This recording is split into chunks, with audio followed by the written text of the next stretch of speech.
Bismillahirrahmanirrahim. Assalamualaikum warahmatullahi wabarakatuh. Apa kabar teman-teman semua? Semoga sehat selalu dan dalam lindungan Allah Subhanahu wa taala.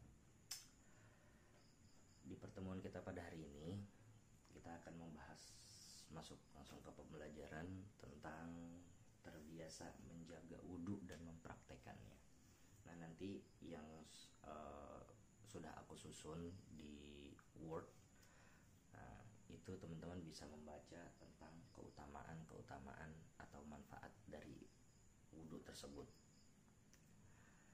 Nah, kenapa Rasulullah SAW menganjurkan kepada kita untuk terbiasa berwudhu? Nah, itu yang pertama nanti akan membedakan umat Nabi Muhammad SAW ketika yaumul hisab. Nah, kenapa? Karena dibedakan itu ketika seluruh umat manusia dikumpulkan di padang mahsyar.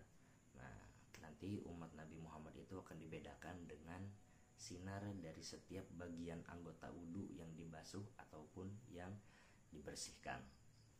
Itu. Nah, kemudian langsung kita bahas tentang pertama itu tentang manfaat-manfaatnya. Yang pertama itu adalah pengampun dosa dan memberi syafaat. Apa sih maksudnya? Pengampun dosa, ketika salah seorang melakukan kesalahan ataupun dosa, kemudian dia berwudu dengan benar sesuai dengan yang diajarkan oleh Rasul, maka segala kesalahan yang dia lakukan pada saat itu akan berguguran.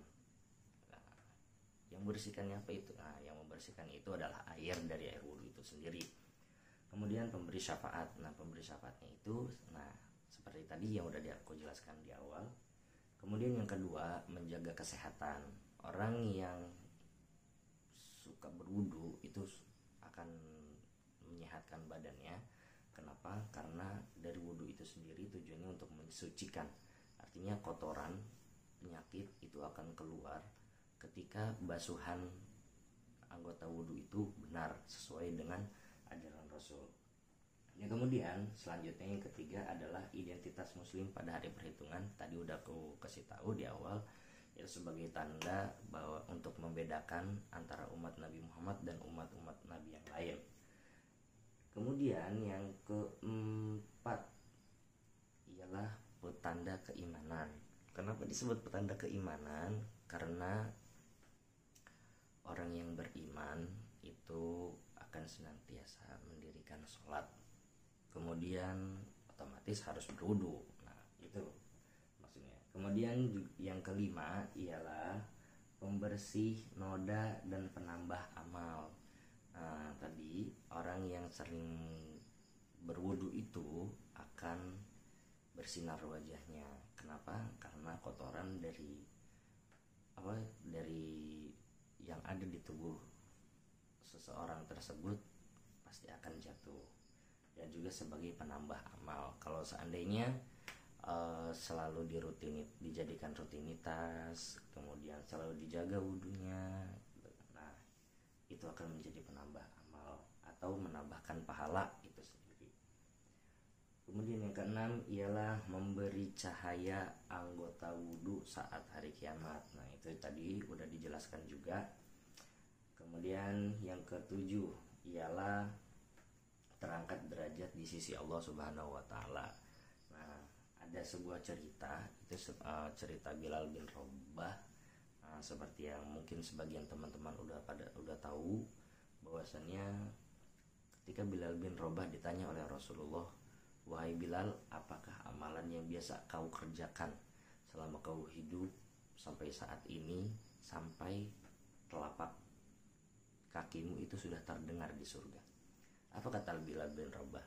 Kata Bilal bin Rabah, "Saya hanya rutin atau selalu menjaga wudu."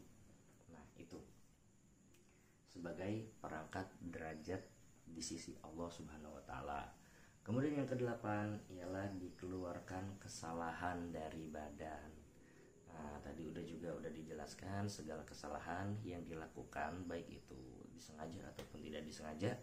Ketika dia melaksanakan wudu, maka kesalahan tersebut akan diampuni oleh Allah Subhanahu wa taala. Kemudian membersihkan mulut dari penyakit. Walaupun berkumur itu adalah sunnah, kan? Nah, tapi lebih baik itu dikerjakan. Kenapa? Karena tujuannya itu tadi untuk membersihkan mulut ataupun bau mulut ketika kita akan melaksanakan sholat, ataupun ketika teman-teman baru selesai makan ada makanan yang tersempil di gigi.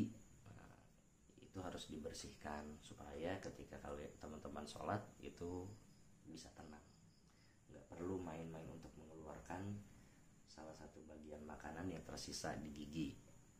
Selanjutnya diberi pilihan cara masuk ke surga. Maksudnya apa? Nah, maksudnya itu ketika orang sudah rutin menjaga wudunya, itu sudah pasti dia akan terjaga dirinya dari maksiat. Kenapa? Karena dia takut wudunya batal. Kalau wudunya batal dia harus wudu lagi. Nah, seperti itu.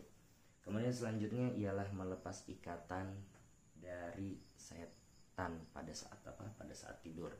Nah, sunnah Rasul itu ketika hendak melaksanakan tidur dianjurkan untuk berwudu terlebih dahulu.